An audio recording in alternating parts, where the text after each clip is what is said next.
સુરેન્દ્રનગર જિલ્લાના શિક્ષણ વિભાગે ભાવાનીગઢ ગામની સરકારી માધ્યમિક શાળાના ભૂતિયા આચાર્ય સિકંદર કુરેશી સામે કડક કાર્યવાહી કરી છે। સિકંદર કુરેશી જે છેલ્લા 3 વર્ષથી ગેરહાજર હોવા છતાં પગાર લઈ રહ્યો હતો અને તેની તાત્કાલિક બદલી કરી આચાર્ય પદેથી હટાવી દેવામાં આવ્યો છે। ગામના લોકોએ આ ગેરહાજરી અંગે રજૂઆત કર્યા બાદ શિક્ષણ વિભાગે તપાસ શરૂ કરી હતી અને જેમાં આ મામલો સામે આવ્યો છે। વધુમાં શિક્ષણ વિભાગે સિકંદર કુરેશીને ગેરહાજરી દરમિયાન લીધેલા પગારની વસૂલાત માટે નોટિસ ફટકારી છે। આ સાથે જિલ્લાની અન્ય શાળાઓમાં આવા ભૂતિયા શિક્ષકો કે પછી આચાર્યોની હાજરી અને પગારની ગેરરીતિઓની તપાસ માટે શિક્ષણ વિભાગના મુખ્ય અધિકારીએ આદેશ જારી કર્યા।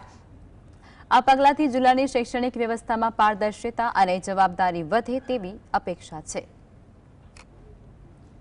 ગામ લોકો દ્વારા રજૂઆત કરાયેલી લેખિતમાં કે શિક્ષક 3 વર્ષથી શાળામાં આવતો નથી, પરંતુ અત્રેની કચેરીને પ્રવેશોત્સવ, ગુણોત્સવ કે વાર્ષિક મૂલ્યાંકન દરમિયાન થયેલા અહેવાલો પૈકી ક્યારેય અહેવાલમાં ગેરહાજરી જણાયેલ નથી।